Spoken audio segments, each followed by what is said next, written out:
Hi, my name is Bujar Morava and I'm a senior consultant with Motioneering. In previous chapters, we have talked about the type of supplemental damping systems and how are they implemented in the real practice to deliver the desired performance. Today, we will specifically focus on their contribution on improving a wide range of serviceability performance indexes. In addition to the motion control, implementation of damping systems in high-rise building and slender buildings provide additional benefits, such as those that have to do with better control of drift, lateral displacement, improvement of performance and functionality of elevators and elevator cables, and furthermore, they do also contribute in the long-term performance of facade and extension of the fatigue life of the building.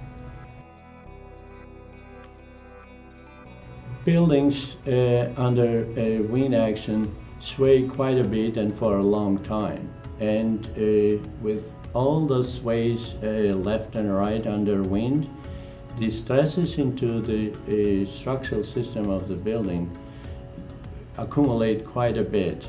And depending on the longevity of and quality of the materials and the level of stresses, the more you reduce the magnitude of those stresses, the better life fatigue-wise can be delivered for the main lateral system of the building, as well as for the facade members.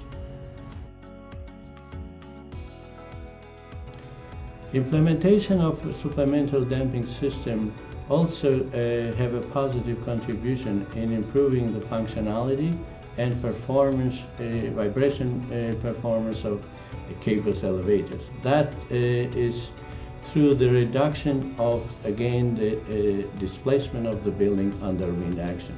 Once you implement the damping system, then with the action of the damper, the displacement of the building, sway displacement of the building reduce, and therefore the impact on the cable vibration is reduced as well.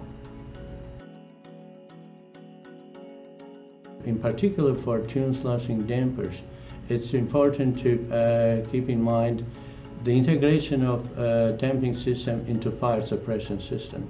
It's a dual purpose of this system which saves costs in the project as well as addresses, in addition to motion control, also the fire suppression requirement and capacity of water needed for the building.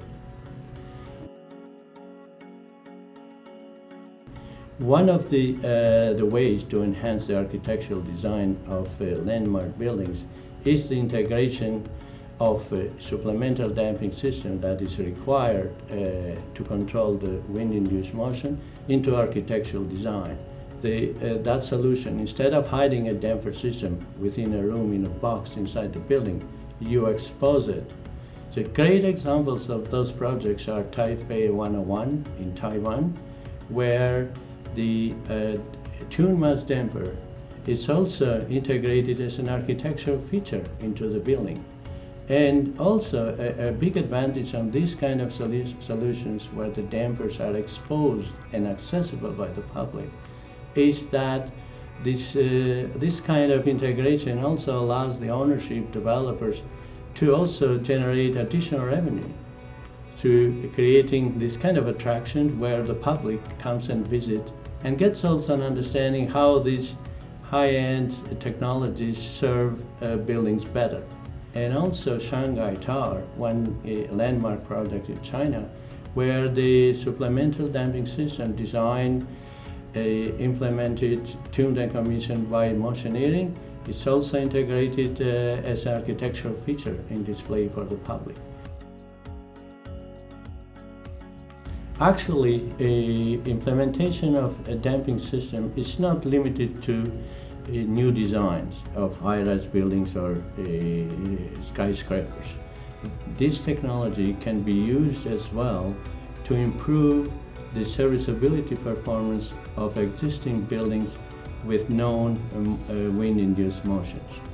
In the other two chapters, we'll talk about the other types of structures that use dampers, and these structures are bridges and floors. My name is Bujar Morava, a senior consultant with Motioneering, and I look forward to working with you on your project.